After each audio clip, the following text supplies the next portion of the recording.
प्रिय भक्तों, जय श्री राम।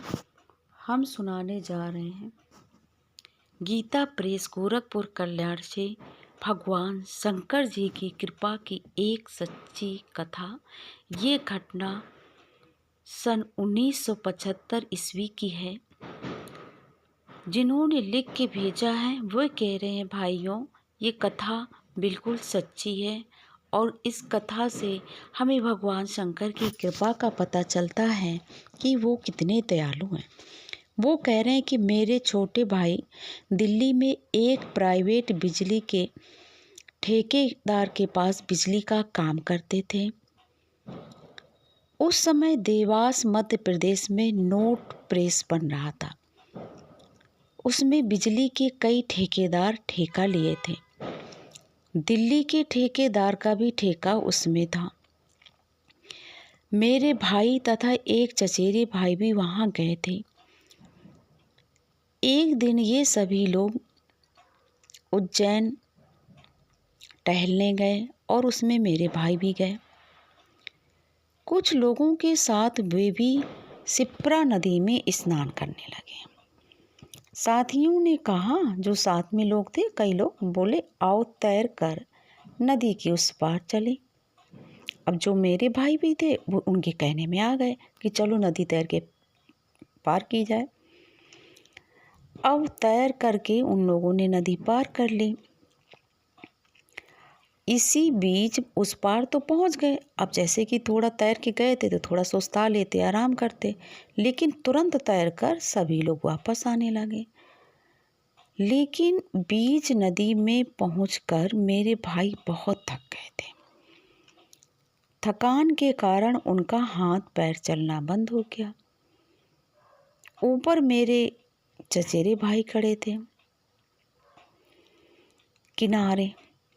उन्हें पुकार कर मेरे भाई ने कहा कि भैया अब हम थक चुके हैं और बीच धारा में बहे जा रहे हैं, हमारे घर संदेश कह देना।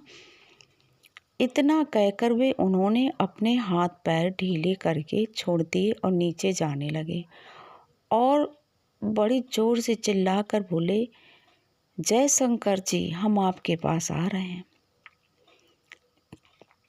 अकस्मात इतना कहना था कि बहते बहते उनके पैर के नीचे एक पत्थर आ गया बड़ा सा और वे उसी पर खड़े हो गए। थोड़ा उनको आराम मिल गया उस अथाह जल में पत्थर के ऊपर।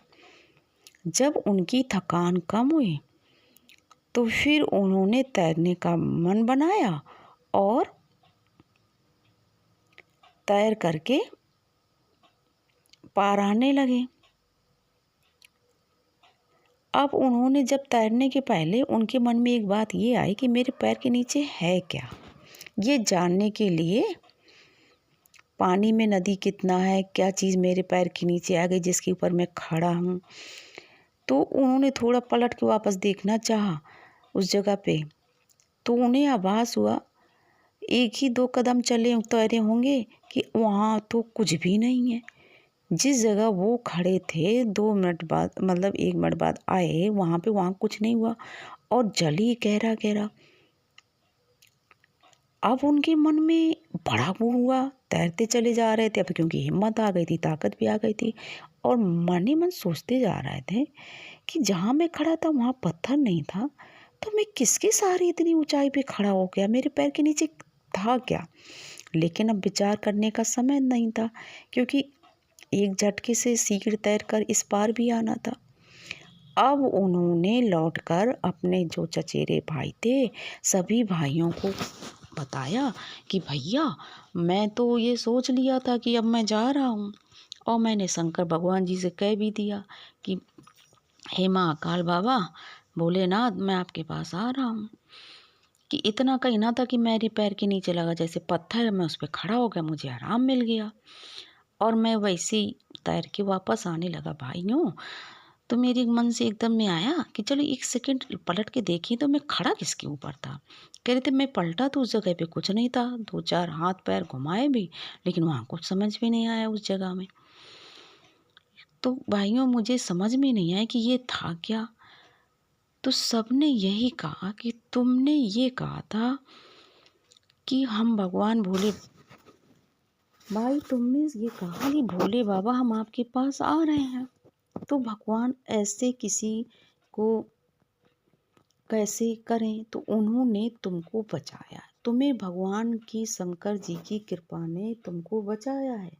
और जैसा तुम कह रहे हो कि वहाँ पे कोई पत्थर था ही नहीं, तो मैं किसके ऊपर खड़ा हो गया, मैंने पलट की जगह टटोलनी चाहिए। तो ये भगवान शंकर की कृपा है और उन्होंने ही तुम्हें बचाया है, क्योंकि तुमने उनको विश्वास के साथ पुकारा था। ऐसा सब मेरे सभी सहयोगियों ने कहा कि ये तुम्हारी सच्ची भक्ति, सच्चा प्रेम और प्रभु शंकर भगवान की कृपा का फल है। तो भक्तों, ये बिल्कुल सच्ची कथा है। अगर हम भगवान को विश्वास के साथ पुकारते हैं तो भगवान हमारे सभी कष्टों को दूर करते हैं। ये सच्ची कहानियाँ गीता प्रेस गोरखपुर कल्याण में पढ़ो, समझो और करो में प्रकाशित होती हैं। बोलिए जय श्री राम, बोलिए ओम नमः शिवाय।